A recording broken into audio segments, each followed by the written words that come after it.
Hi, everybody. Hi. Hello to all of you out in Facebook world. Glad to be here again for my something-teenth day of my 30-day Facebook Live. 17 maybe. One of those things. Happy to be here with you all on a Saturday. And for all of you who are joining, who have joined before, welcome back. So happy to see you. For those of you who are new to my face and my name, I'm Susanna. I am a narcissist recovery coach, helping one woman at a time get over her abusive ex forever for good. Rearview mirror behind us. You get the picture. Okay. We got another great topic today. All of these are great topics, which explains the fact why I originally started out saying that I was doing 30-minute Facebook Lives, and that hasn't happened yet. We always go over. We could probably talk about each of these subjects, each of these topics for hours and hours on end. Hi, everybody who's joining. Happy to see you on this Saturday. From Arizona, where it's still hot. Just going to update you. Yes, we're still hot, but that's okay because we can put up with a couple months of the brutal heat, because then we have the majority of the year is so beautiful. I love it. I love Arizona. I love Arizona because it's my home state, and because it was the place, speaking of healing, as we'll be doing today, it was the place that I could, once I escaped the darkness, which was another state, both literally and figuratively, then I could come back to my home state of Arizona, which was very comforting to me because it was a safe place. So I know that's not an option for a lot of you to leave the place where you're living. But if it is an option, I highly recommend going to a place that will be a safe space for you to heal and recover. One of the things I love coming back to Arizona, which I didn't even realize when I first moved back here, was that I was surrounded by all these smells and sounds of my childhood. And I have, some really good, fun memories of childhood, especially when I was really young, and hence the name of my book, You're Still That Girl. So getting back in touch with that girl that I used to be, it was really helpful when I was, in a place where I recognized the seasons, I recognized the smells, made me feel very comforting and safe. Like the ponderosa pines after a thunderstorm in Flagstaff. All my Flagstaff peeps know what I'm talking about. In the summer, there's nothing better when those come rolling in over the mountain in the afternoon. And down here in the valley, the smell, same after thunderstorms. We got incredible smells here after a storm. If you come to Arizona, just try to get caught in a storm. Doesn't matter what part of the state you're in. Just try to get caught in a storm, because up in the pines, you got the ponderosas. No smell like it. And then in the desert, you got the creosote, which kicks that up. In the spring, we got the jasmine and the orange blossoms. Oh, I'm telling you, it's not just all a desert. Okay. Hello, everybody. Germany. Oh, hi, Germany. That's so cool. I used to live in Germany. My whole family's from Germany. I used to live in Heidelberg. I don't know where you are. But anyway, that's so cool. Okay. Today we are talking about healing, right? Healing after a narcissist, a relationship with a narcissist. Why is it so hard? Well, we talked about, was that yesterday's topic? I think so. Of why it is so difficult. So today we're going to talk about in that healing process on your journey, wherever you at. And from Berlin, cool. I've never been to Berlin. I love all these comments, by the way, because all you can connect and talk to each other. That's just fabulous, because this is a really safe space, and I can't always get to all the questions or all the comments until after. I can only read some of them after, because I'm not good, as you can tell, of talking and reading and all of that. Okay, so within the healing process, I'm going to share with you some really important things to keep in mind as you go through it. When I went through the healing and recovery process, and this led me to do the work that I do today, my purpose sort of found me. Because when I went through it alone. I didn't have anybody, you know, I say we're all on the same road, right? And I often say that I just happen to be, you know, farther along. So I have that hindsight and perspective that somebody that's smack in the middle of it doesn't have. So when I was smack in the middle of it, back in the darkness, I didn't have somebody ahead on the journey to sort of hold my hand and tell me, hey, don't make that mistake, don't do this, don't do that. So my healing journey took a lot longer than it should have, because I was in the dark about a lot of things. And I ended up going back, as many of you know. And my mom's here, and she's from Germany. So, although she's never been to Berlin. Yes, my whole family on my mother's side is from Germany. She's the only one that came over to America. So anyway, long history with the German people. Okay, let's start with the very beginning of, and when I say Wie geht's, Tennessee? I love this. I love these Facebook Lives so much. Okay, I gotta stop interrupting myself. At the beginning of the healing and recovery process, and again, when I say beginning, I'm not talking about, I mean, yes, it is including like the first couple of weeks, few weeks that you're out of it.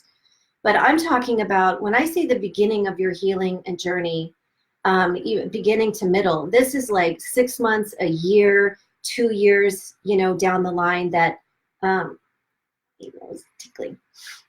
That you're still tender, you're still emotionally attached to whatever degree, you're still struggling, you're still, you're just still, like I say, on the roller coaster in a washing machine to some extent, right? As time passes on your journey, of course, there's, you know, there's not as much intensity as far as the, you know, in the beginning, it's like every single day down on your knees, you know, can't get up sort of pain. But I just want to, you know, make that clear that when I say at the beginning, I'm not talking about, you know, because the reason that I harp on this is to understand that the healing and recovery journey is a process, and it's a lengthy process. It doesn't have to be as long as mine, because I just, you know, you can get on a fast track of healing if you know what you're doing and you know what you're up against. But the reason that I keep bringing this up is because it goes back to that victim blaming of people saying, well, why don't you move on? Why haven't you gone over him already, right? Or her. So we're not doing that here in this space. All right, so let's start with you know, when you first get out, there are various aspects to why you're hurting. The most obvious one is that you had a life, okay, and then that life was taken away from you. And what I mean by that is whether the narcissist, and these are all topics that I'm going to talk about, you know, because narcissists are notorious for having double lives and for cheating. So those are a couple of the ways where you had a life, you had built a life, whatever that life looked like, and then that life was stolen from you because the narcissist did something, whether it's cheat on you, you found out about his double life, both those things with me. It was like, yeah, check. So your life as you knew it was taken from you without your consent. That's the first thing you're not going to get over it in the bit. Definitely, that's one of the longer processes. But that's the first thing that you want to accept, mourn it, so you can release it. Now those three, that's going to take a while. But the first step is to look at it, to understand what happened to you. So I'll use myself as an example, because I love to use myself as an example, because I know there's people out there that don't want me to use myself as an example and tell my story. I know that. I know that. Okay. That's okay. Sorry, not sorry, right? Tell your stories, people. Tell your stories. Long as they're all true, nobody can come after you, right? Just tell the truth, speak your truth. Okay. Because I don't owe anybody anything except for the truth. I owe myself to speak the truth. Anyway. Okay. I have voices going on in my head right now of people that want me to shut up, but I'm not going to listen to them.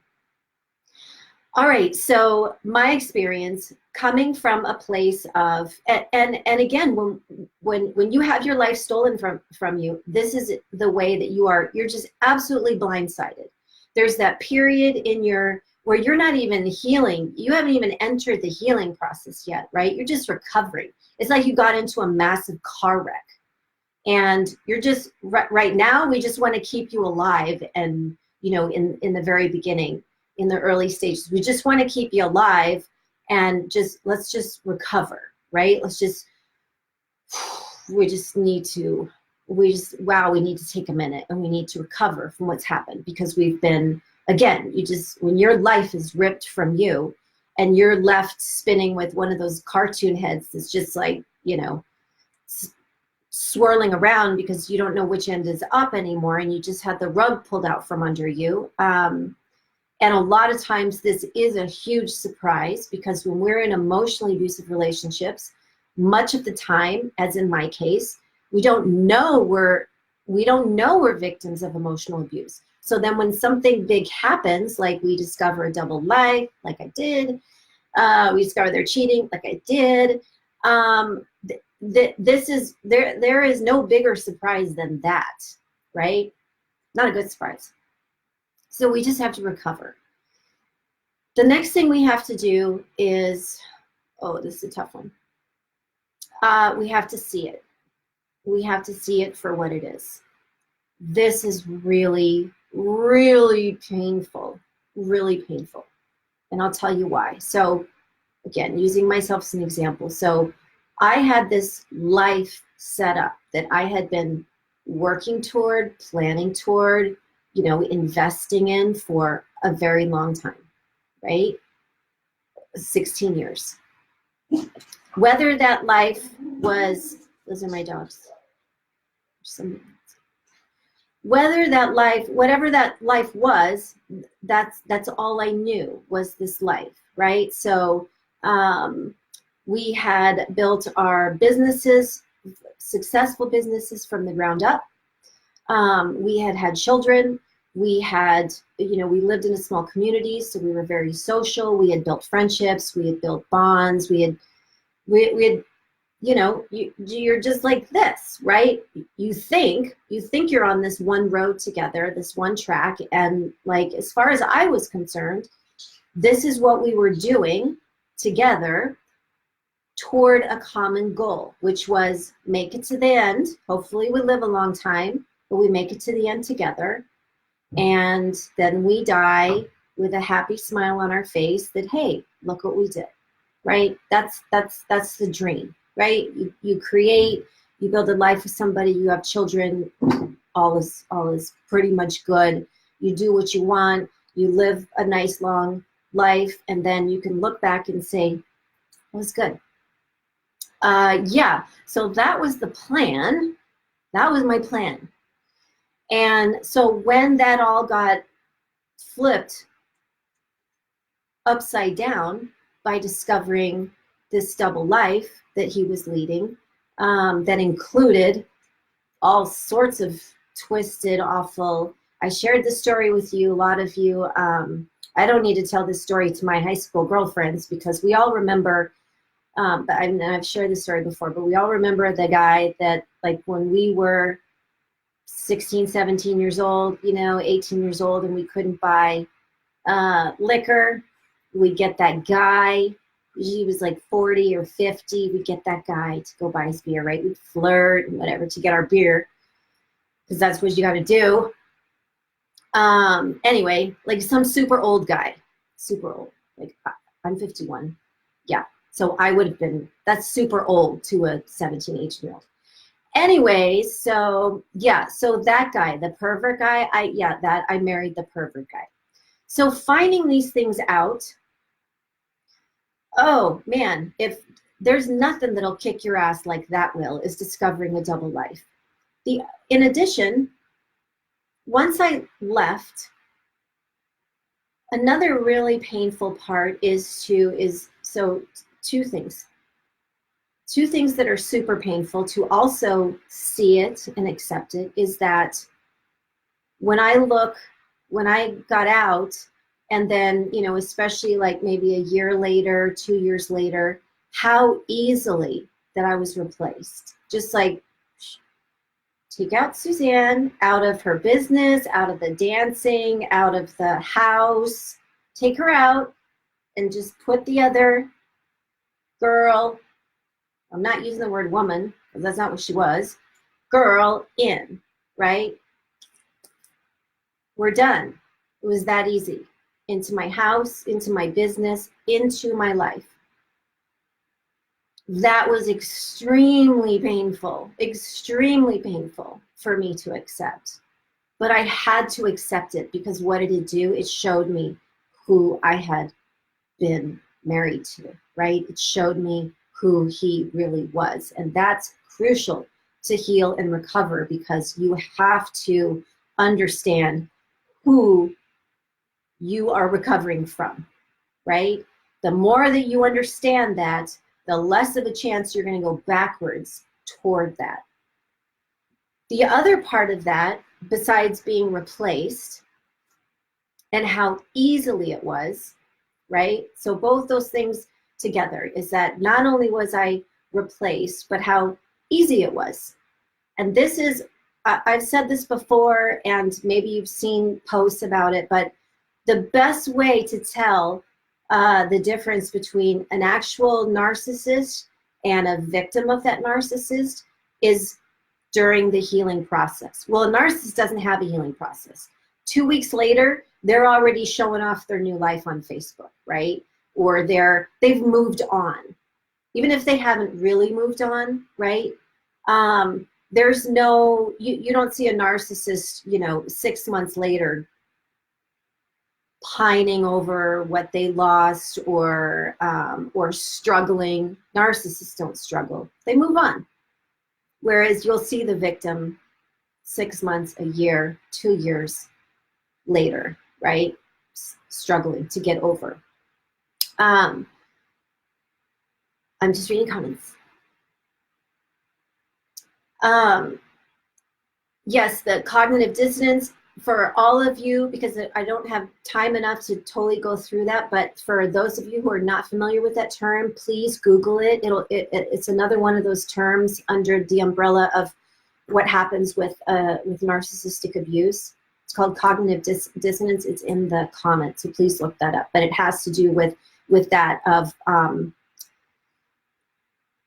like I was just saying, in the healing process, we need to see them for who they really are. Okay, so that was one of the things to accept is that, yes, your life was taken from you without your consent. No, you didn't deserve this. No. Yes, it's absolutely unfair, and it's horrible what you've been through and what they did to you. Okay? These are things to accept. Why? Because then you gotta put them over here.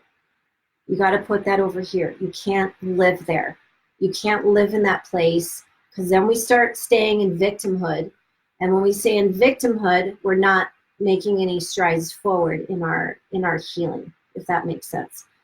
So if we get stuck in staying in the place of, God damn it, I did not deserve that. It's true. Yes, it's true. I did not deserve that. I did not deserve what happened to me, right? Nobody deserves that. Nobody deserves to have their life ripped from them, right? Nobody deserves to be abused. Nobody deserves to be manipulated, cheated on consecutively, lied to consecutively, consistently, right? We don't deserve that. But then, okay, then yes, we didn't. That's the reality. But what are you going to do with that? It's not going to help you move on. If we stay in there, we're staying in victimhood. This is also a reason why it's very tempting to go backwards. Like, it's easier to go back than to go forward. The other thing about reflecting, I talked about this the other day, as far as when you are recovering, right? Like, you just got out, you just survived that massive car accident and you're just recovering.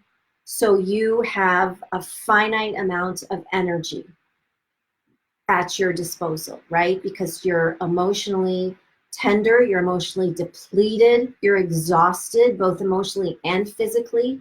Your physical health may have taken a huge toll.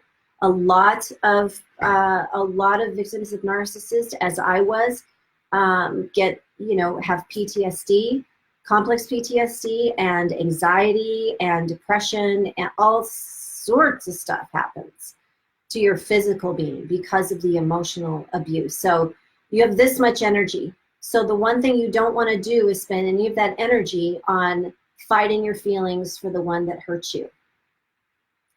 Here's the thing. How are you supposed to be over that? How are you supposed to stop loving somebody from one day to the next? No matter what they did. I mean, when I first left, what he did was horrendous. I never in my worst nightmares dreamed a person could do that to another person. So that wasn't in doubt. But that doesn't mean that I just stopped all feelings for him, right? Now there were new feelings, rage, anger, sadness, all of that. There were a lot of new feelings, and there were some switches that went off in me that, is where before it was like all about him. Now some switches about caring about him. It wasn't that I didn't at the time still love him and even miss him, but there was a switch, I have to tell you. Once I discovered his double life, there was a switch that turned off in me, that stopped caring about him a little. So these feelings don't get turned off. If you beat yourself up over them, right, you're using energy that you don't have, that you can't afford to waste. So, like I said the other, whatever day that was that I said it, these feelings, just let them be. Okay, whatever your feelings are, whether you still have love, whether you miss them, just let them be. Just put them to the side and just let them be. Don't focus on them. Don't try to fight them. Don't give them attention, because those feelings they will go away. If you don't water a plant, it's going to die. It's the same thing. I promise. I promise. I promise. They will go away. Okay. Another part of, especially again in the beginning, when this is all like hitting you, everything's hitting you at one time, right? Everything. Plus, in addition, if you are also going through a divorce or a custody battle, so you have you're being pulled from all angles, and then you're also trying to move forward in your healing. Again, goes back to that you only have a finite amount of energy, right? So part of the path of your healing is acceptance of things that happen to you. The way to accept them is you have to look at them, right? Like I was saying, using myself as an example, is that I had to look at, I had to face some really hard truths. How easily I was replaced. Just the fact that I was replaced. Now, this goes beyond just the fact that he did this, okay?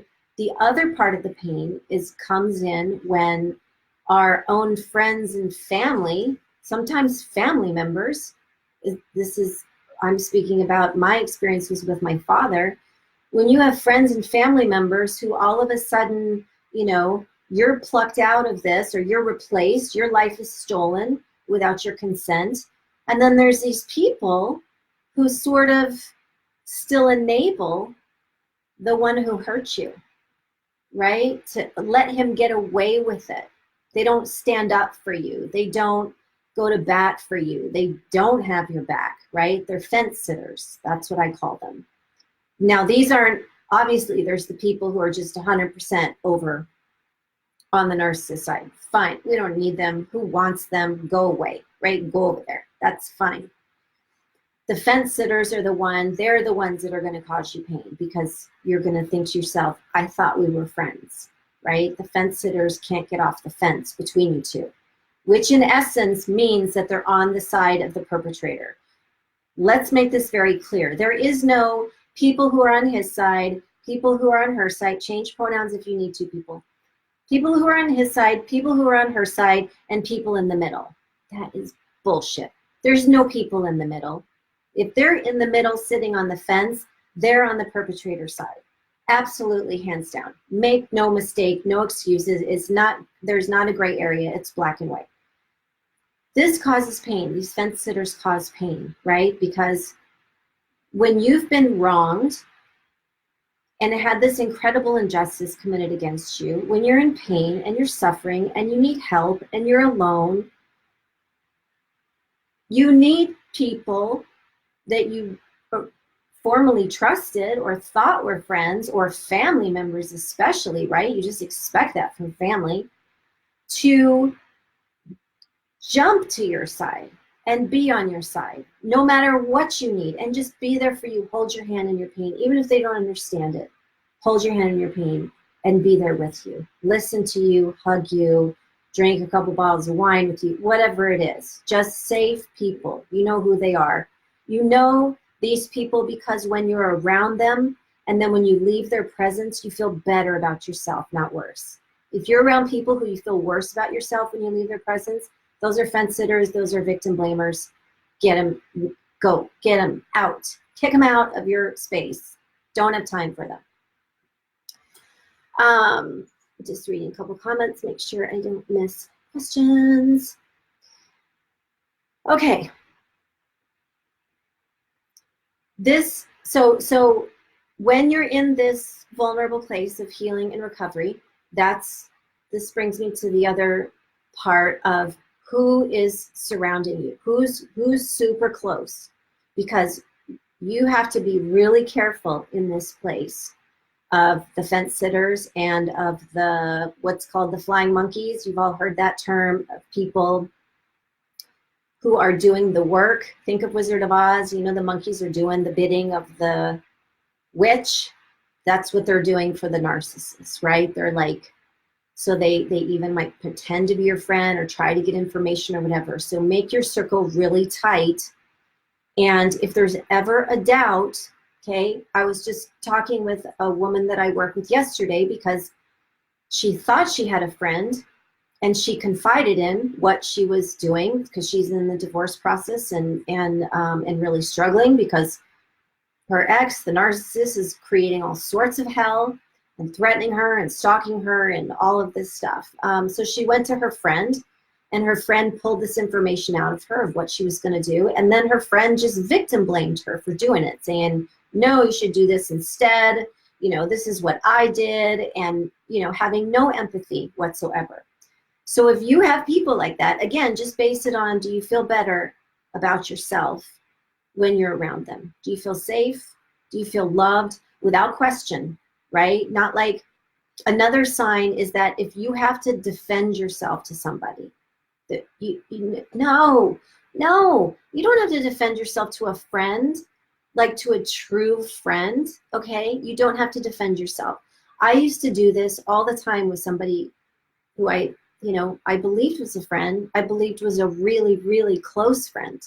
That's why this is so painful, is because you realize, wow, I was not expecting that. And I was a good friend to her, right? And so it was painful to find out that she wasn't going to go that far for me.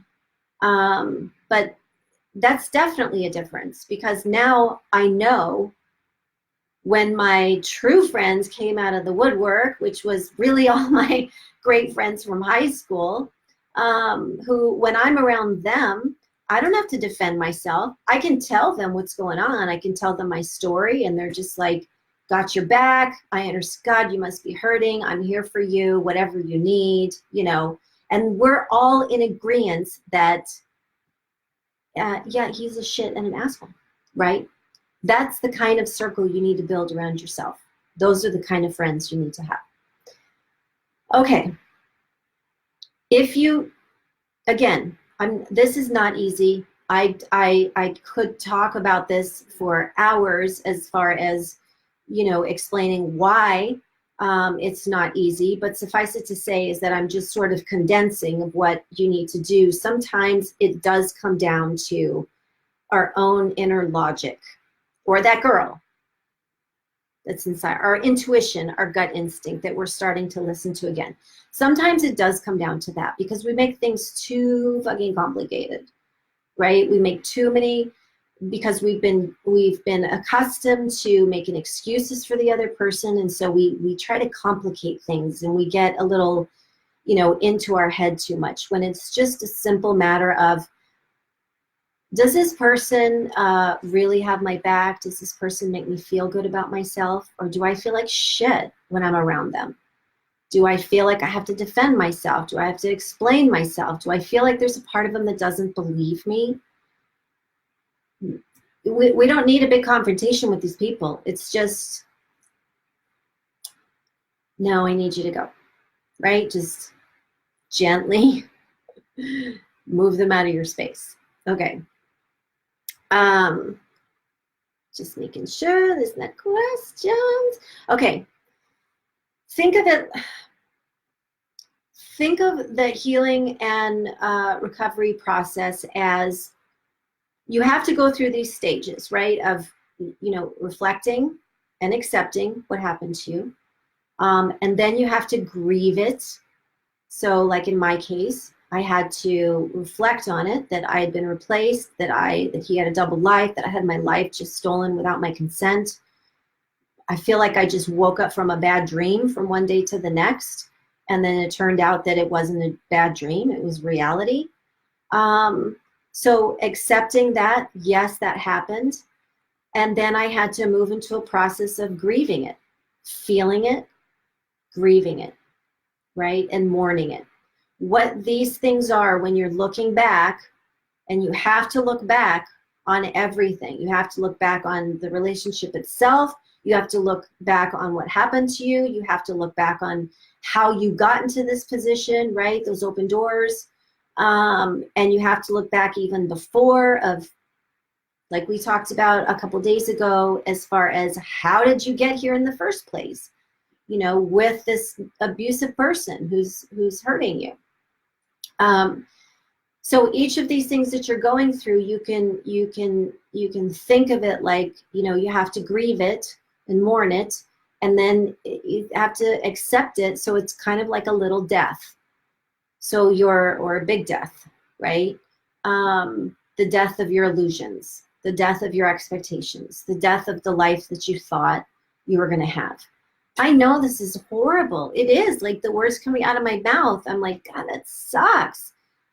How would anybody even survive that, right? Because it's horrible. That's literally what you have to do, is you have to mourn the death. A lot of it is, like in my case, there was a lot of me that I lost and that was changed. I don't need to mourn that because I became stronger, better. I'm glad. I wouldn't change a thing about my experience, because I would have never made it to the fabulous place that I am today without those experiences.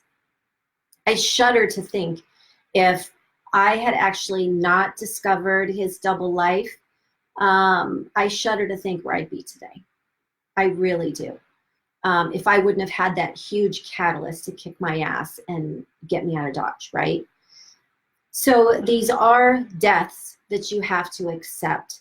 And again, going back, and some are going to be, you know, smaller than others. the death of your hope that he was maybe going to change, right? Because we women, we tend to, you know, 'cause we're nurturers, so we think, oh, we're going to, when we're either first in the relationship or somewhere along the way, we're like, well, we're going to help him be a better person, you know, be a better man, blah, blah, blah, blah, blah, blah. Okay. No, people are not home improvement projects, right? We don't need to fix people. We don't need to spend our time repairing people. Okay, so all these little deaths that you're going to mourn, this is going to be really painful. Everything that you go through, however, and again, get your circle tight, right?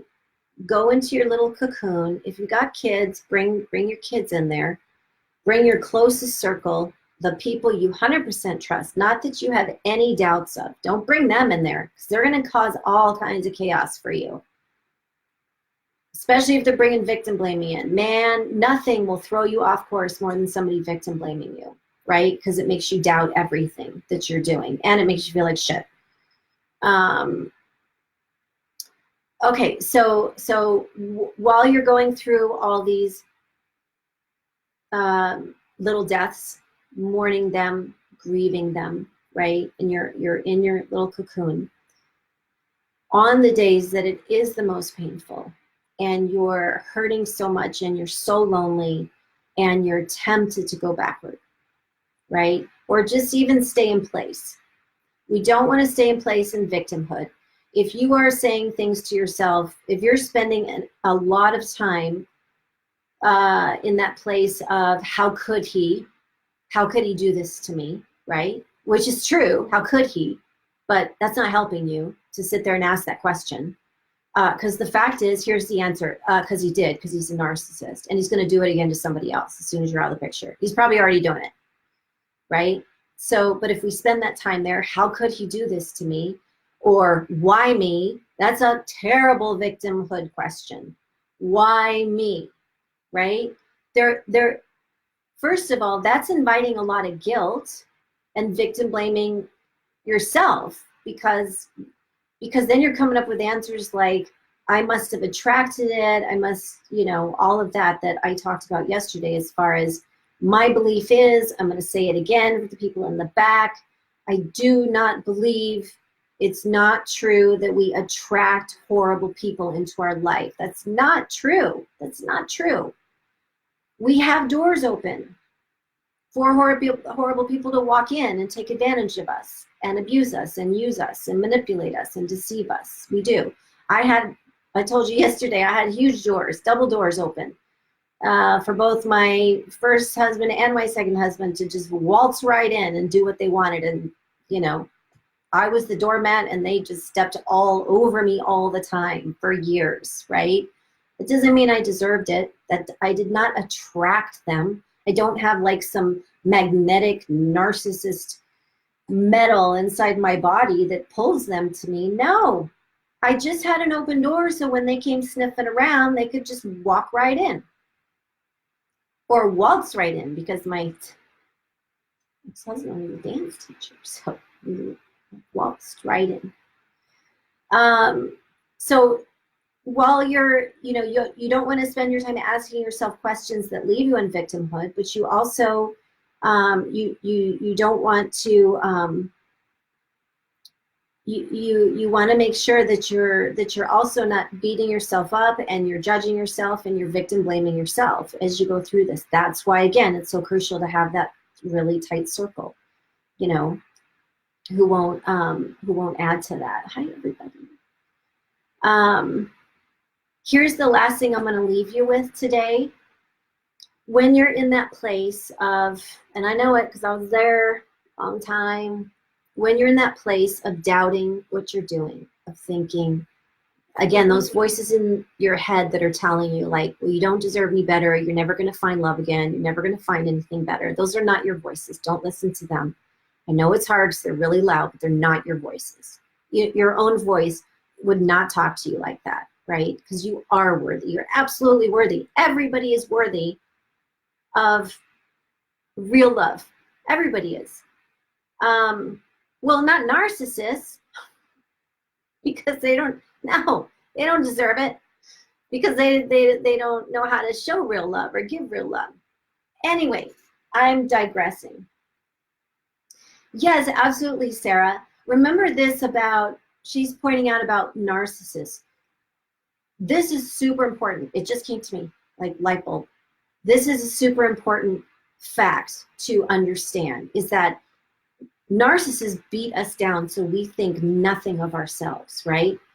But in fact, narcissists target incredible people who are better than them, okay? Because narcissists are like vampires, right? They don't go after people who they see as less than, like not as smart, not as good looking, not as, all that stuff. They go after you because you have something special. You have beautiful qualities about yourself, right? All of that. And that's exactly how they love bomb you and they get into your good graces in the beginning, is because they lift you up with all those good qualities. That's what you have to remember when you go into the healing and recovery process. Is the reason the narcissist chose you is because you are amazing, right? That's why.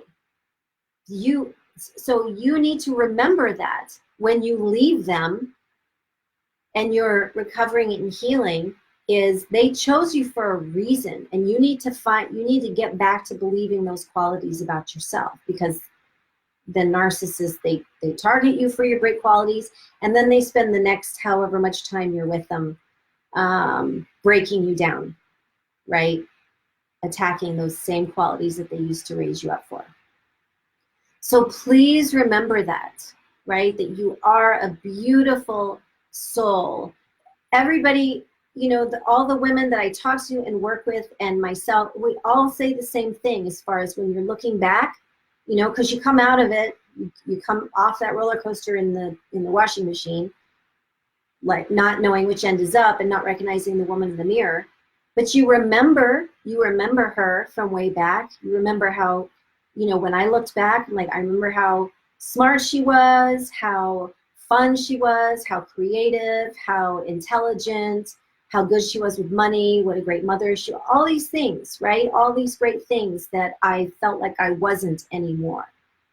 So it's really important just to remind yourself of all the beautiful things that you are in that process. Let me tell you this. Narcissists were lucky to have you as long as they did. Yes, they lose. They lose all the time because they have all these fantastic people come into their lives. They,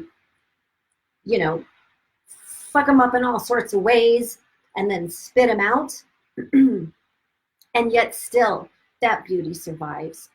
A narcissist can't destroy that in you, right? All your beauty, no matter if you come out looking like you just spent 20 hours in labor, right? It doesn't matter.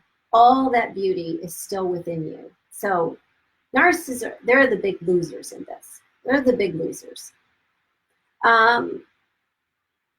Yes, get back to that beautiful woman that they wanted to destroy, like Sarah said. They can't destroy you. They can't take away that beauty within you. So, of course, not saying any of this is easy. It's not easy. That it takes a long time. It's not a linear process. You don't go from A to Z. You go from A to C, back to A.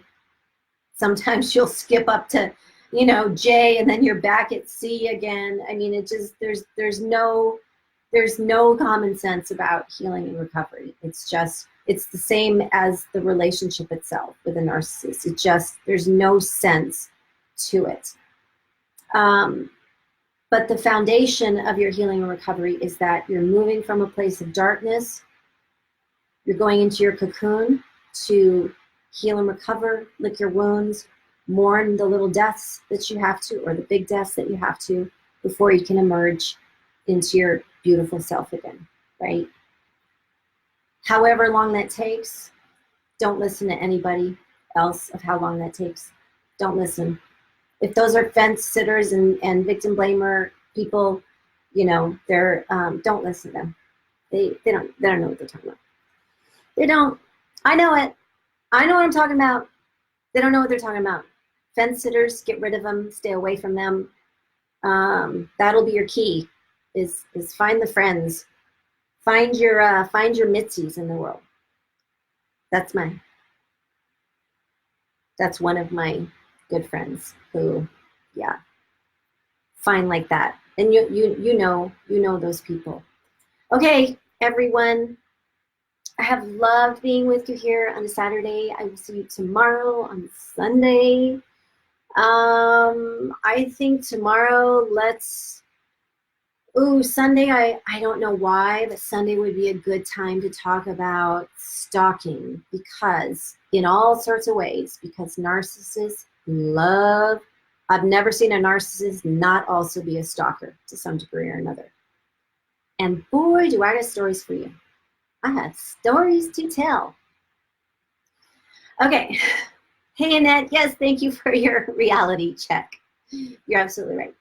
Okay. For all of you who, again, I always end with putting up the event schedule for Chris Godinez and I. Copy. Go around the country speaking to small groups of people about all things narcissists. Chris Godinez, if you don't know her,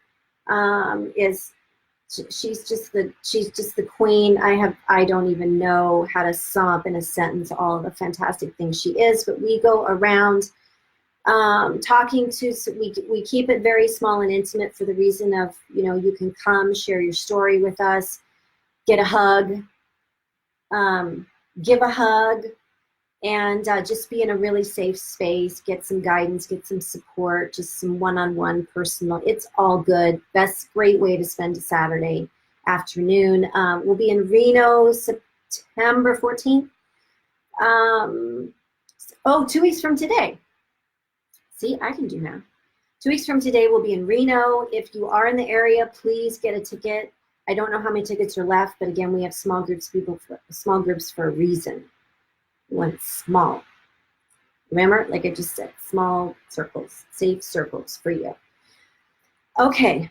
And also I am going to copy paste. I will put in my schedule here for next week. I opened up spots.